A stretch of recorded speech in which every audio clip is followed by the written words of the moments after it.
Chapter हमारा चल रहा था 11th क्लास अकाउंटेंसी, लेखांकन के लिए डाटाबेस प्रणाली और accounting and database system. Part number 2 हम करेंगे। इसमें जो टॉपिक हम स्टार्ट करने जा रहे हैं वो है डाटाबेस प्रबंध प्रणाली के कार्य या functions of database management system. हमने पढ़ा डाटाबेस मैनेजमेंट सिस्टम क्या है। डाटाबेस एक सॉफ्टवेयर है, एक प्रोग्राम है जो कंप्यूटर के द्वारा चलता है। और मैनेजमेंट सिस्टम का मतलब है जो मैनेजर्स प्रबंधकों के कार्य करने में मदद करता है। सारी सूचना इसके द्वारा प्रबंधकों की जानकारी के लिए मिलती है, जिसके आधार पर प्रबंधक आगे का कार्य करते हैं। तो कार्यों में पहला पॉइंट आ गया डाटाबेस शब्दकोश प्रबंध या फिर डाटा डिक्शनरी सिस्टम। शब्दकोश या डिक्शनरी का मतलब जहाँ पर की सारी सूचनाएं बेसिकली शुरू में डाली जाती हैं।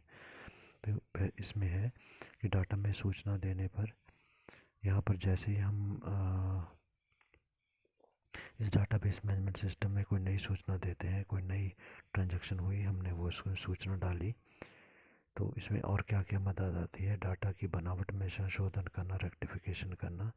जो डाटा हम लोगों ने डाला, डाटा में सूचना, उसमें कोई संशोधन करना। रेक्टिफिकेशन संशोधन मतलब पहले कुछ डाला गया था जो गलत था, तो उसमें को हम संशोधन करना चाहते हैं, उस गलती को सुधारना चाहते हैं, वो किया जा सकता है।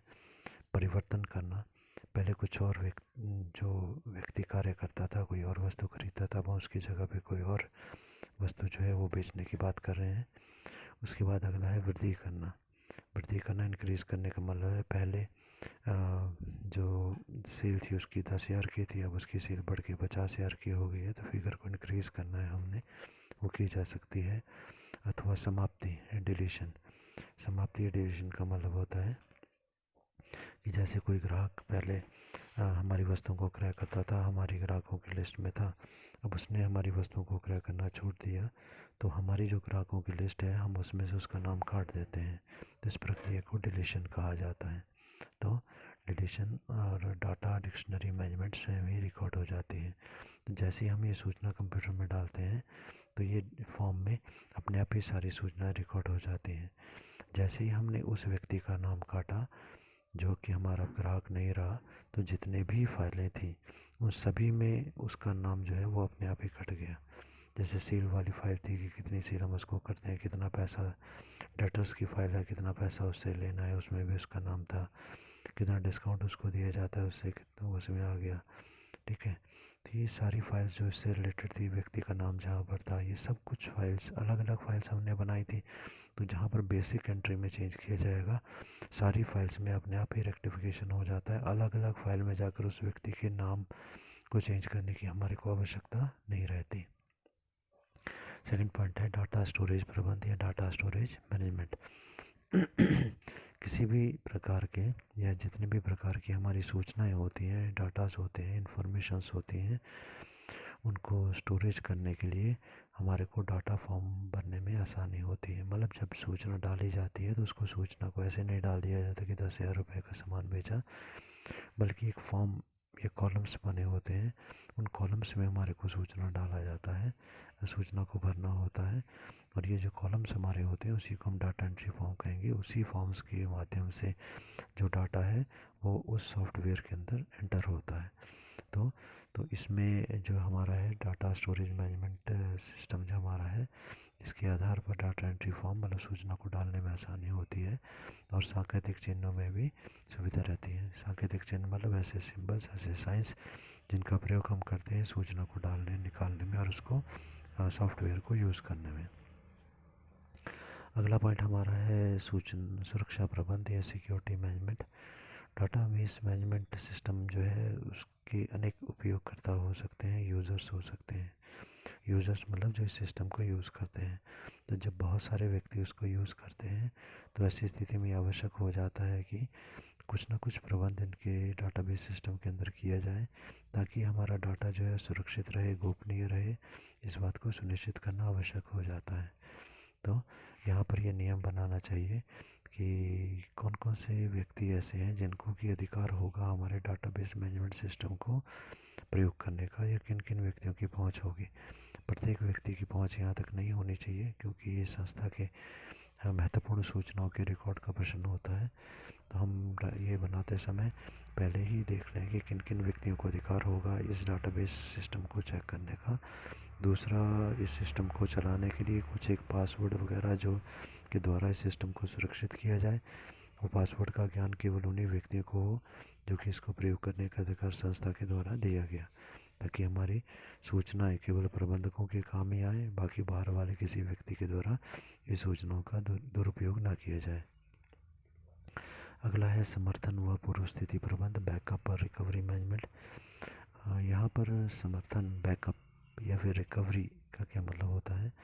कई बार क्या होता है कि यदि कंप्यूटर में कोई ख़राबी आ जाती है जिसमें कि हमारा सॉफ्टवेयर DBMS चला हुआ है, तो ऐसी व्यवस्था की जाती है कि साथ साथ में उसकी एक कॉपी जो है अलग से बनी रहती है, ताकि अगर कभी मुख्य सूचना जो है वो नहीं मिल पाए या ख़राब हो जाए वो सिस्टम और हमारे सारा रिकॉर्ड अगर ख़त्म हो जाए, तो ऐसी स्थिति में कोई ऐसी जगह हो जहाँ से कि हमें दोबारा से सारा रिकॉर्ड मिल जाए। तो इसे रिकवरी सिस्टम कहा जाता है या बैकअप सिस्टम कहा जाता है।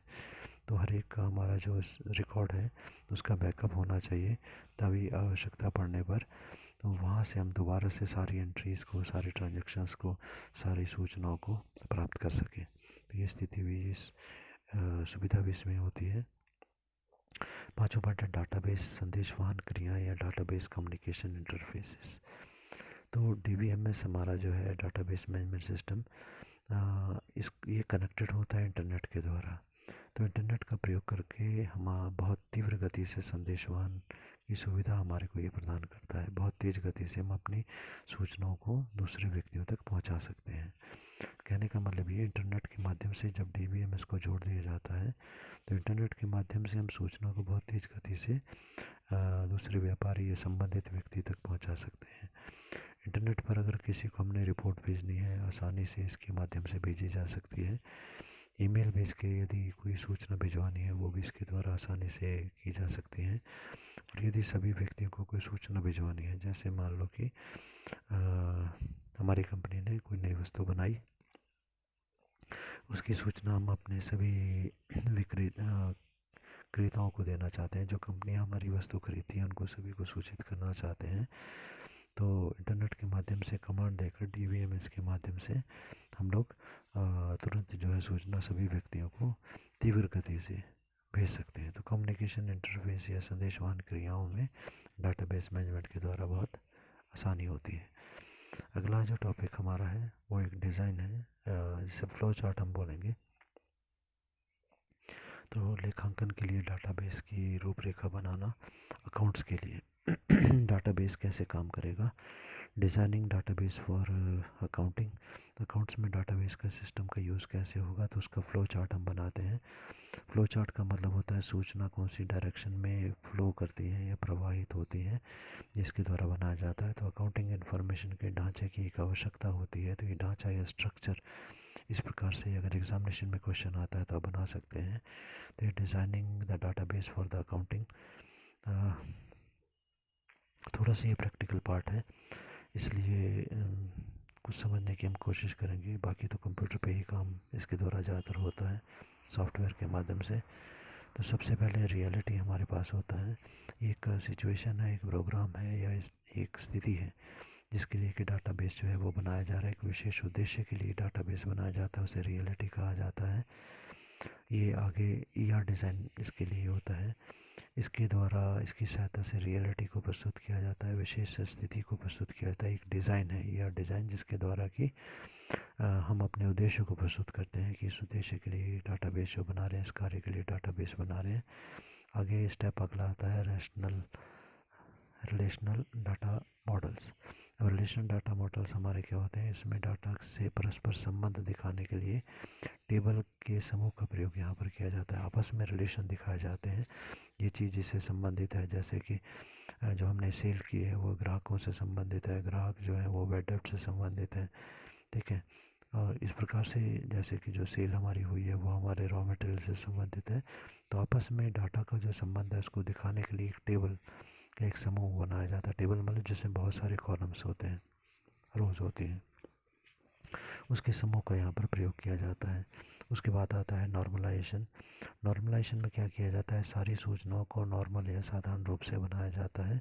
इसमें जितनी भी डुप्लीकेट एंट्रीज होती हैं, जो एंट्रियाँ बार बार हुई हैं, उन सभी एंट्रीज़ को या फिर हम कम कर देते हैं या फिर हटा देते हैं। तो डुप्लीकेट एंट्रीज़ को रिमूव कर देना या फिर कम करने, मिनिमाइज़ करने का काम जो होता है वो नॉर्मलाइजेशन में किया जाता है। नॉर्मलाइजेशन के बाद अगला स्टेप हमारा आता है रिफाइनमेंट।